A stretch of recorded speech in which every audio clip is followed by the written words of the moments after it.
Monsieur le Président, Monsieur le Ministre, collègues, on nous invite à discuter du thème suivant. Après l'élection de Trump, concrétiser la souveraineté européenne.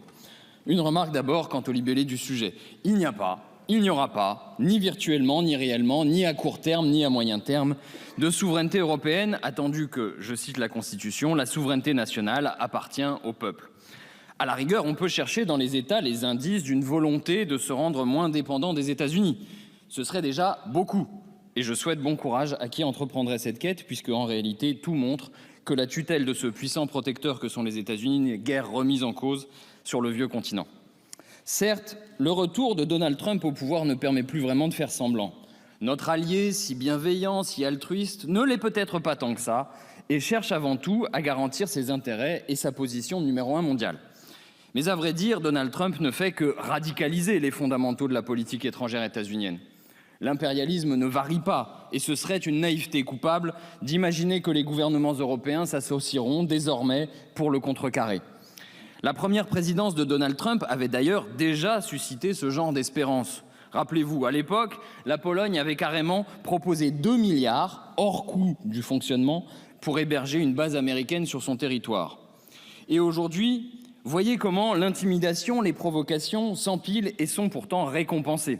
Donald Trump prétendait en 2019 acheter le Groenland. Voilà qu'il menace de l'annexer, mais le Premier ministre danois lui répond benoîtement que les Américains n'ont pas besoin d'en arriver jusque-là et pourront bien y installer des bases sans cela. Quasiment ministre, Elon Musk couvre d'opprobre le Premier ministre britannique, mais son propre ministre des Affaires étrangères se refuse, je cite, à condamner son plus proche allié. Donald Trump veut reprendre le contrôle du canal de Panama. Silence poli dans la salle. Envisage-t-il l'annexion du Canada?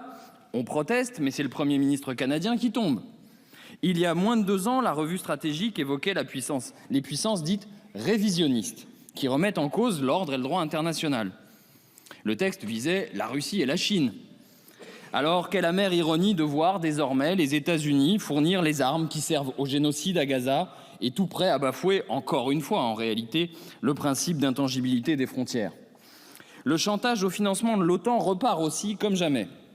Récemment, une ribambelle de membres de think tank affirmait devant l'Assemblée parlementaire de l'OTAN qu'il faudrait certes investir dans la défense 3%, voire 3,5% du PIB, moyennant quoi tout irait pour le mieux. Ils étaient loin du compte. Donald Trump réclame 5%, et le nouveau secrétaire général de l'OTAN, néerlandais, lui emboîte le pas. Les récalcitrants n'ont de toute façon pas de plan B, sans quoi ils devront consacrer 10% du PIB à leur défense, et donc ils finiront bien par payer ce tribut. Combien de fois les Européens se sont-ils humiliés pour conserver les bonnes grâces des États-Unis ou en espérant y gagner une position plus forte en Europe? Aujourd'hui que l'Union européenne s'ingère dans la défense des nations, en contravention flagrante avec les traités, la négociation autour du fonds EDIP est une énième leçon de choses. La question: laissera-t-on l'argent de l'Union européenne financer des entreprises d'armement états-uniennes? Le suspense est à son comble. Eh bien, le ministre des Armées a affirmé que la France ne lâcherait rien, à la bonne heure. On peut donc aisément en déduire que la France, elle, sera lâchée par les autres. En vérité, les Français savent au moins depuis la crise de Suez que dans les relations internationales, il n'y a pas d'amis, il n'y a que des intérêts. Mais depuis une quinzaine d'années au moins, tout ce qui contribue à la souveraineté française est considéré comme la manifestation d'un particularisme chauvin, une sorte d'irrédentisme poussiéreux. Renoncement après renoncement, la voix de la France s'éteint et nos marges de manœuvre se restreignent. On sacrifie au mirage de la défense européenne les fleurons de notre industrie. Pour avoir un char franco-allemand, bientôt, nous perdrons la capacité de faire un char tout court. C'est une toute autre voie qu'il faut emprunter, celle du non-alignement. La seule qui permettra à la France de plaider pour la paix et pour l'intérêt général humain. Et le monde a besoin de cette France indépendante qui refuse d'être embrigadée dans la guerre qui se prépare entre les États-Unis et la Chine. Le monde a besoin d'une France qui, lorsqu'elle plaide pour le droit international, n'est pas sans cesse renvoyée à ses allégeances, à ses dépendances et aux doubles standards qu'elle lui impose. À l'heure des cyclones, des incendies meurtriers, de la course aux armements, le monde a besoin d'une France capable de construire avec celles et ceux qui ne se résignent pas au désastre un chemin de coopération et de paix. Pour substituer cette logique à celle de la compétition universelle du capitalisme fauteur de guerre, nous affirmons que la France doit disposer des moyens de son indépendance.